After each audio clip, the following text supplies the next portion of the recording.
Happy Friday, everybody. Paul Fiore here. Welcome to Jets Take. Click like and subscribe. Wanted to hop onto a Jets Dolphins preview and talk a bit about Aaron Glenn's last press conference today. We got some new information regarding Justin Fields, which I almost feel like the writing's on the wall here. And for all the Brady Cook fans, and I've got a few in my mentions on X who've been clamoring to have him active, you will get your wish. And my guess is before the end of the season, you will see him on the field. But today, Aaron Glenn talked about Justin Fields. He popped up on the injury report yesterday with a knee. And he came out today in his presser and said he would not be practicing and actually just ruled him out and said Brady Cook would be QB2. Um, look, it's not a good look for Fields. I don't like to ever say someone's feigning an injury or anything like that. But like, if you just read the tea leaves on this stuff, I think it was last week's Amini's article referenced the Wildcat and having plays designed for him, and Fields was hesitant due to the concern of getting a soft tissue injury. Then it comes out with he's got an injury this week, and he's the backup quarterback who's taking minimal reps. What happened? Look, the reality of it is, and then when he was first benched, he refused to meet with the media. And I know everyone's like, "Well, leave the guy alone." Costello kind of ambushed him at his locker. The reality is, he was the starting quarterback who got paid $30 million guaranteed. He had an obligation to meet with the media. He chose not to. And then, Kaz did what Kaz's job was, but people were upset about it. That's fine. The week after when he finally did talk, you heard his his surprise with losing his job, which I think to any one of us who have watched this team unbiasedly this season and wanted him to be successful, even if you didn't want him to be successful. If you're a huge Fields fan, if you're just a fan like me, a fan of the team, I wanted the kid to be successful. He wasn't. He wasn't a good quarterback, and so they did what they needed to do. And honestly, they probably would have done it in Cincinnati if Tyrod was okay and healthy. So reading between the lines, there's there's less than a 1% chance that Justin Fields is a New York Jet next year, which I think is good for everyone. I think Fields is a physically talented guy who just does not read a defense well. He's a one read quarterback. He seems gun shy to run these days. Um, he definitely regressed this year, I think, overall in his play. And we'll see what happens to him. And I wish him well because he's a good kid. I mean, like he's a nice guy. He was, he it just wasn't a fit. So my guess is he'll get cut in the offseason. He gets we'll save 10 million in cap. I think big news that came out was, the Aaron Rodgers um, cap hit is actually $8 million better than what was initially reported because of the way everything was structured. I'm no cap expert, but saving that $8 million almost essentially cancels out the Fields hit now next year. So that's a big win for the Jets because they've got a ton of cap money, but you really, I think they need to prioritize Brees Hall this offseason, give him a 3-year extension or a 4-year extension with 2 years guaranteed. They're going to need to fill out their roster. There's a bunch of holes. Namely, they've got to rebuild the linebacker room. They've got wide receiver needs, which maybe they do in the draft. But the reality is, the defense has to be built, and they're going to spend some money in free agency.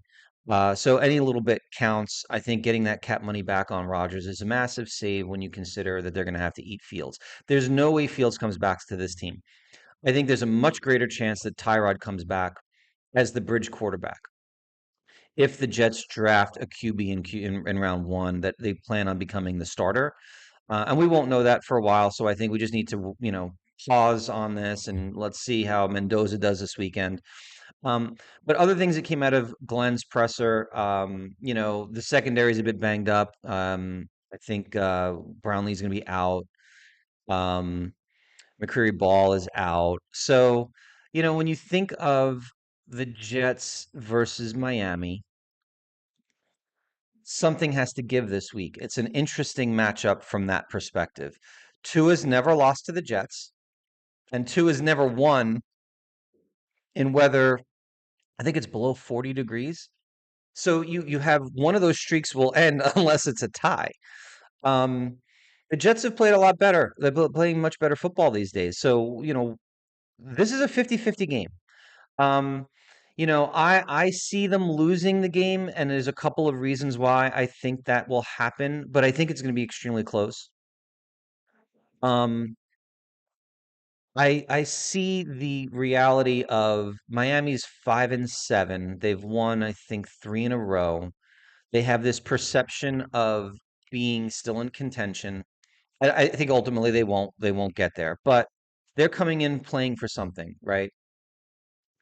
Um, since they fired their GM and Tyreek got hurt for the season, they've played much more inspired football. Um, not that I mean the Jets are playing very hard for Glenn, and they coming off of a nice win against Atlanta. I think the difference in this game is it'll come down to Miami has speed with Achan, and I think he while the Jets have been good against the run in multiple games this year, last week you saw them get kind of torn up. Um, a guy like Achan, I think, will present problems for them in this game, and I still think the Jets, with their linebacker situation, very very susceptible to middle of the field, and with some injuries that they have now with the secondary. I think the Dolphins. It's going to be cold, but I think that's it. There won't be any weather other than that. I think the Dolphins will just score enough to to beat the Jets. I think it will be a close game, probably 4 points or less. But you know, I just think they have a lot to play for. I think that they're going to be very motivated. I think the Jets are going to play a good, sound, fundamental football game, but they're just still, from a talent perspective, um, and I think maybe this is a controversial thing to say, the Dolphins are still the more talented football team. Not by a lot, but they are a little bit more talented, and I give Tua the edge at quarterback over Tyrod at this stage in Tyrod's career. I think Tyrod is a solid backup quarterback in this league. I think he can be a bridge for a few games, but you know, his arm strength has definitely diminished if you watch him and if you've seen him play before. Um, he's he's definitely showing signs of age. Um, and look, I think the Dolphins are a pretty decent defensive football team. So expect it to be a lower scoring game. Um, Now, mind you, I said that about Jets Atlanta, and at the end of the first half, I looked like I was a genius, and then the next thing you know, it just became a high scoring football game. But maybe 21-17, um, as a final feels kind of what I think might happen here. I do not think the Jets get an interception in this game. I think that they're going to be. I think we're going to go into another week without I think their big chance for an interception is going to be against New Orleans. I think that'll be the week that they could potentially get a turnover. I don't know. I don't. And you know what? They could probably do that against Trevor Lawrence too, who gets a little bit careless with the football. But ultimately, I think we're watching these games less about outcome, more about execution. Are they are they playing hard? Are they playing smart? Um, and how are our young guys doing? So let's see Mechie and Mitchell continue to develop. I love Brees Hall. Want to see him continue to run hard, get a lot of opportunities. Um, and they win the game, they win the game. They lose the game, lose the game. Don't get blown out at home. Don't look like you've given up halfway through the game. Don't have some of the things that happened in the beginning of the season happen. I don't expect it to. I think the Jets are playing hard for Glenn. I watched a 6 minute mic'd up tape on Glenn, and the dude is all energy. He's great with the players. They obviously love him. He's getting so much better in front of the camera with the media, and I appreciate the learning curve for him. I'm actually very impressed with how much better he has become as a head coach in the intangibles. And so, for me, whether the Jets win 3 games, 4 games, 5 games this year actually is irrelevant now. It's how hard the team plays, how good the young players look. Are we making sure that we understand our talent evaluation going into the draft and what our needs will be for free agency? Aaron Glenn's getting a second year and probably a third year. So I'm less concerned about those things. I'm more concerned about, like I said, I'm less concerned about the wins and losses, more concerned about how the players look and how competitive of a game they play. So, um, Brady Cook, QB2. Um, I will believe, I believe very strongly Brady Cook will be QB1 at some point this year. Um, maybe in the last game or two. Or if Tyrod gets hurt, hopefully not. I don't want to see Tyrod get hurt because I would like to see Tyrod stay healthy, play well, and be an option for next year as the bridge. So, looking forward to the game. Looking forward to watching the young guys play.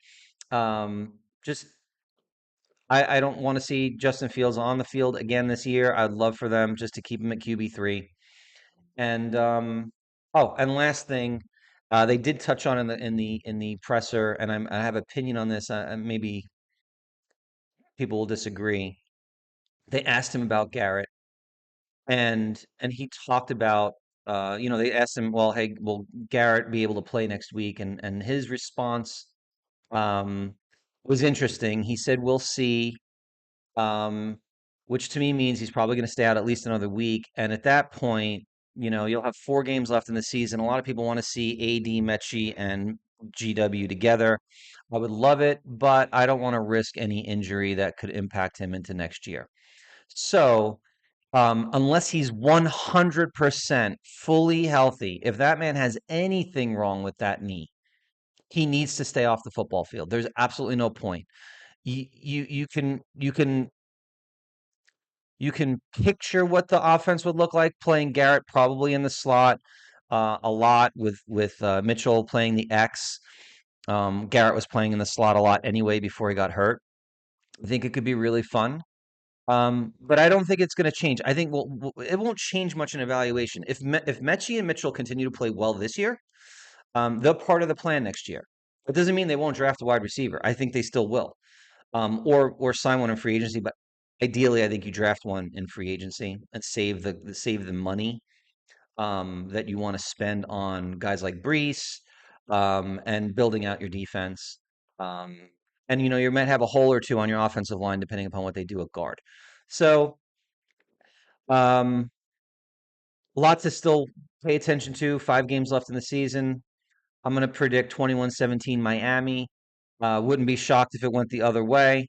And again, go young guys. Good on Glenn for how he's handling things these days. And again, Brady Cook fans, congrats. He's QB2.